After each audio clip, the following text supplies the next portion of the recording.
So why don't we kick off and start the show with a discussion not of the best advice we would give to beginners, but rather the mindset one needs to have in order to improve their copy.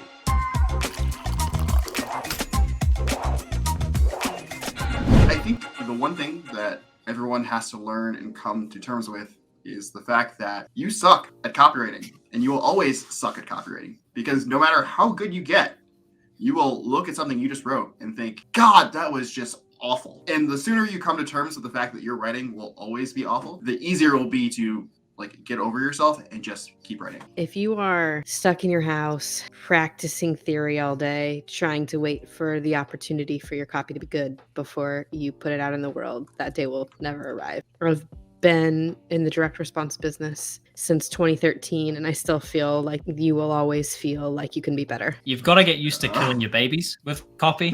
You've got to kill your baby, right? As both of you are alluding to, you get so attached to it when you first write it. Beginners can go one of two ways. Either you have massive imposter syndrome and you feel like, man, I can't do any of this, or you feel like, man, this is easy. I'm the best at this. Like, I'm so good. You have to get used to looking at the copy you've written and just immediately saying, okay, I know this isn't very good. I'm going to start again. The urge is to, when you've worked on something, to continue working on it, to edit it and to iterate on it, because you feel like, oh, I want to keep the stuff that was good. When someone says, hey, this just isn't good, it doesn't work, delete the whole thing and just start again. Can I add one thing to that? No.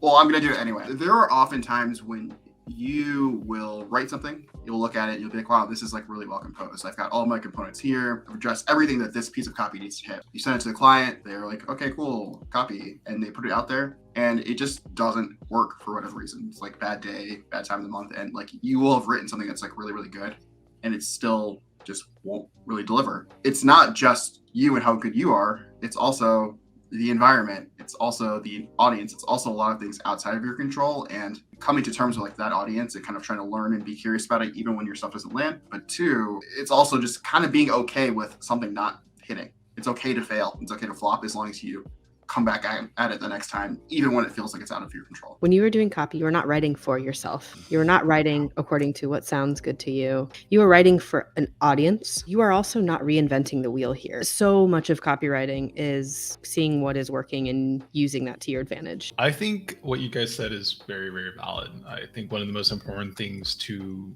when you're doing anything, you're trying to get better at anything, is to adopt a growth mindset.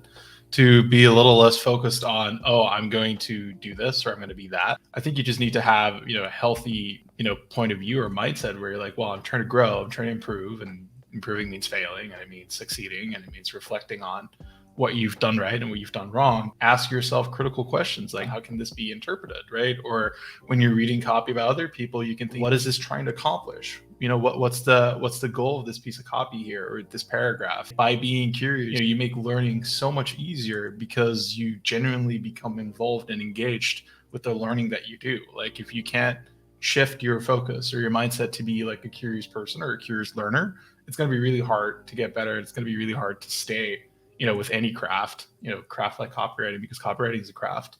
You're just going to get burned out. Your copy is separate from you. Most people take criticism very personally. Now, if you go to youtube.com/copythat and look at our past videos, we actually had an entire discussion about that of, when is it the client, when is the client crappy, and when is it just you? If you're a professional table maker, you're going to look at the table you make, and over time, you're going to cultivate a sense of maybe this part was not sanded correctly. Maybe this part was not leveled correctly. I know I can do better next time, but it's good enough to function as a table. And almost all craftsmen and tradesmen have that approach to things. Plumbers think that way. Painters think that way.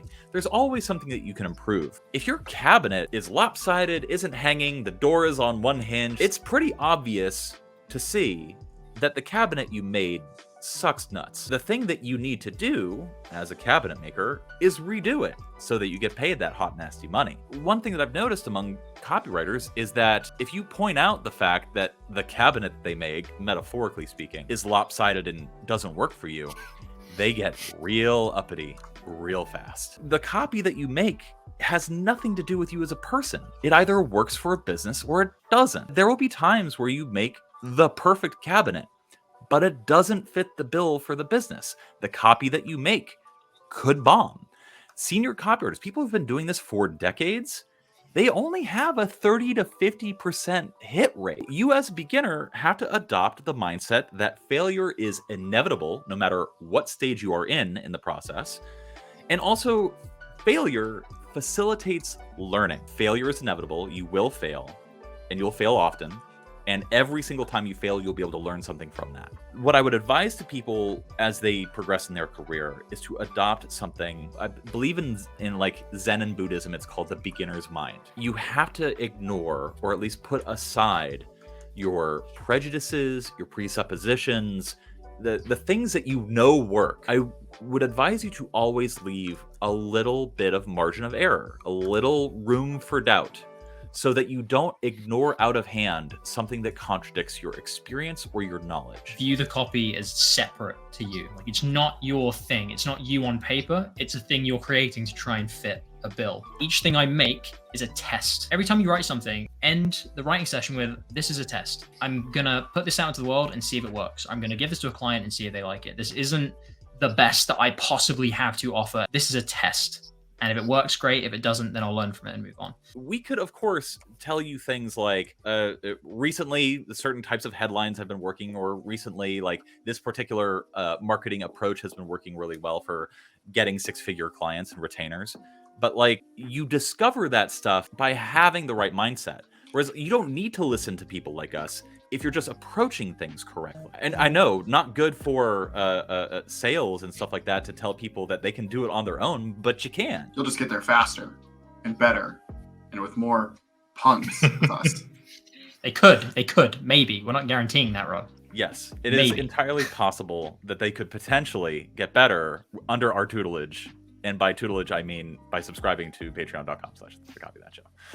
Not that we're plugging anything. We're plugging it. We're definitely plugging it.